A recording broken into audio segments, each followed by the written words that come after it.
Hey remote learners and everyone else, welcome back to another science lesson. Today we're going to start a brand new unit called the properties of matter. So take a look at this and see if you can describe this material with 5 different descriptive words. Let's take a look.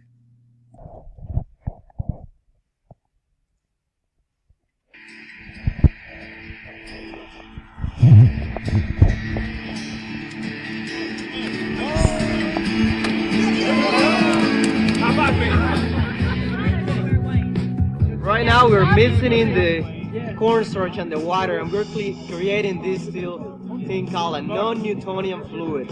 When it comes under pressure, you push on it, you jump on it, you walk on it, it behaves like a solid. You can take a hammer, hit it, and it will bounce back. However, if you just sit on it, it will sink, and it's kind of hard to get out. That good is just water and cornstarch. Nothing, some food coloring we're adding in a little bit to make it look nicer, more appealing. This today has been the funnest part. Again, a lot of people were hesitant about it at first, and some probably still are.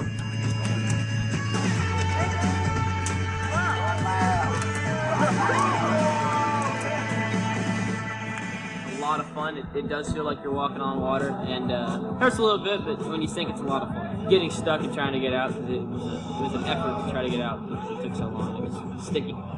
They have a big trailer. They have about 2,000 pounds of cornstarch and a lot of water, and it feels like you're walking on a Jello or a water. It's a lot of fun. It's surprisingly warm, and it's very sticky.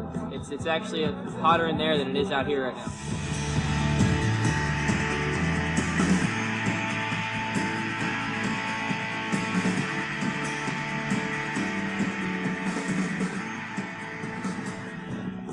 Fluid mechanics class is doing this. It started, our instructor asked us, you want to do a big class project or you just want to turn in individual reports? And we were all, let's do it.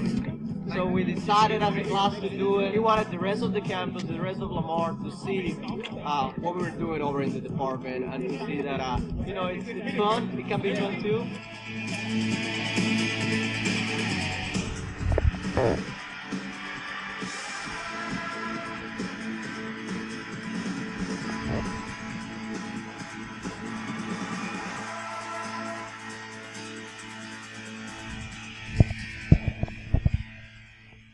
So when we think about this unit called properties of matter, it's all about using words to describe things. If you think of all the elements and all the materials we know, how do we describe those for people who maybe aren't able to look at them or experiment with them? So we're going to talk to this unit about how we describe materials, defining them by the properties that they contain.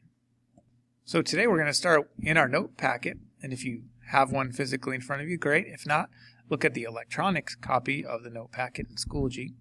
And we're going to go ahead and fill in some notes on the second page about properties of matter. So go ahead and find your note packet, pause the video if you need to, and let's fill in our notes for the beginning of Unit 2. Matter is basically any material that you can think of that has mass and takes up space. Another word we like to use for that is volume. Mass and volume. You can think about mass like weight and volume like taking up space. Some materials like water, wood, metal, and air are all considered matter. Matter is basically anything that you can measure. And matter is described by words that we call properties. Some people are surprised that air is made of matter, but if you think about it, there's oxygen in air and nitrogen and water vapor, and all of those things, of course, are made of atoms. Anything made of atoms has to be matter. Physical properties. So when we talk about describing matter in different ways, one of the ways we talk about it is physically. A physical property is any characteristic that can be measured without changing the chemical identity of the material. Basically, this idea means we can measure it either by weighing it, determining whether or not it's taking up a certain volume. We could measure its density. We can measure how long it is. We could measure the color. We could measure how it reacts to something such as increasing the temperature. We could measure what happens to it when we cool it down. All of these things that we're measuring do not actually change the material. They just help us identify the material. Think of an example like melting. The melting point of a material is a physical property. Using an example like an ice cube, as an ice cube melts, it's still made of the original water that was found in the ice. It's just in another form. Melting and freezing and boiling are all examples of measured properties that we can use to identify materials. For example, ice always melts at 0 degrees Celsius. Gold, however, won't melt until you can get that metal up to several thousand degrees.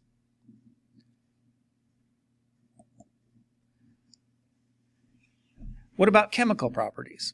What about properties that, when you measure them, actually change them into something else?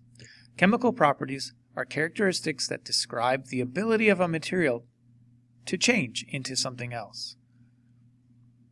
These properties are going to describe how materials react with other materials.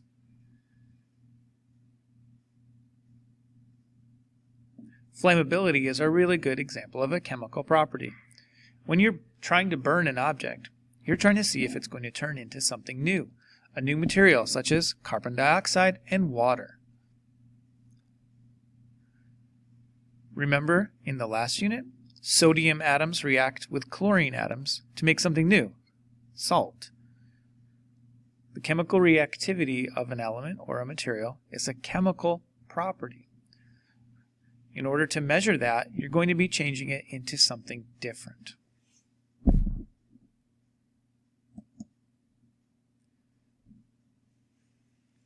Let's take a minute and list as many physical and chemical properties you can think of to describe water on the left-hand side of the chart. I can think of a few words that describe water. Water melts at 0 degrees Celsius. Anything above 0 degrees, water will turn from a solid to a liquid. That's a physical property. Water is clear. We might use a more scientific term.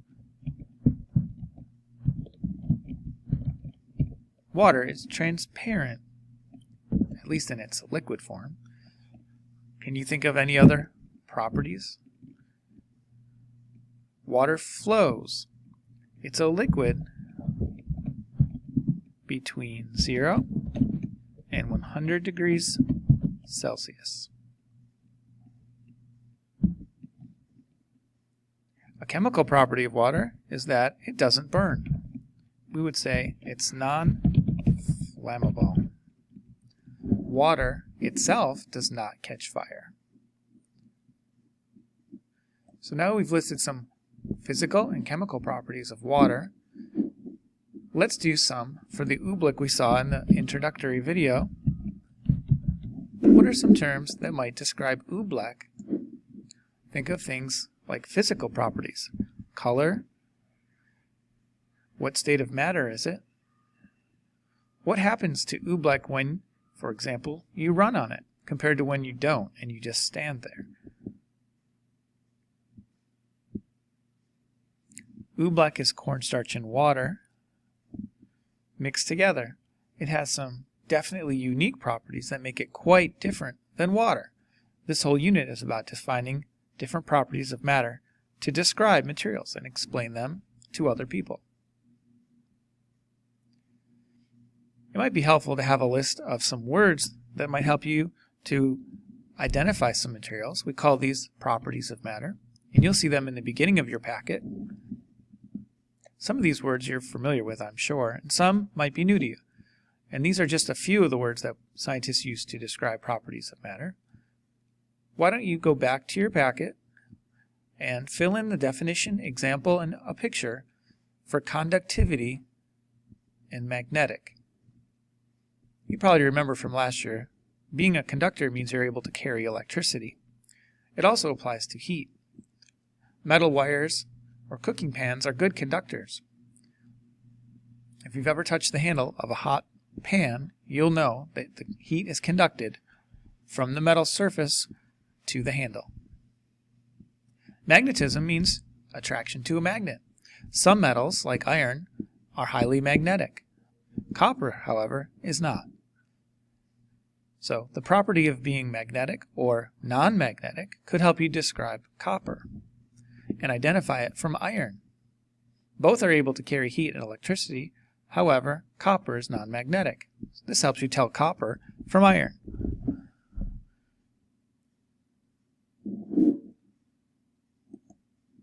For your assignment, you're going to fill in the rest of the chart using the definitions that you'll see in Schoology.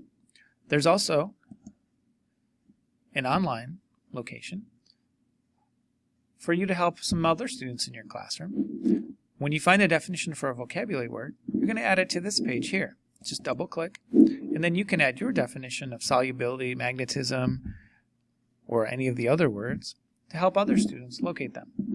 Let me pause and show you in Schoology where you're going to find the definitions for all the words in your chart. Okay guys, here's our Schoology page, and we're going to be looking a lot at this unit called Properties of Matter. So let's open this and take a look at what we're going to be doing. Here's your Properties of Matter definitions. Open this folder, and you'll see a window opens that will show you your chart, which you're filling in your notes packet.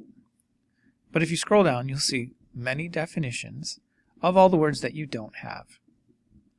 Use this page to give you the answers to fill in your chart. When you're done, open up this link to add at least one definition to our word wall here to help other students locate some of these definitions. So, your assignment is to complete your chart for all the different properties of matter and put one of your definitions on the word wall to help some of the other students.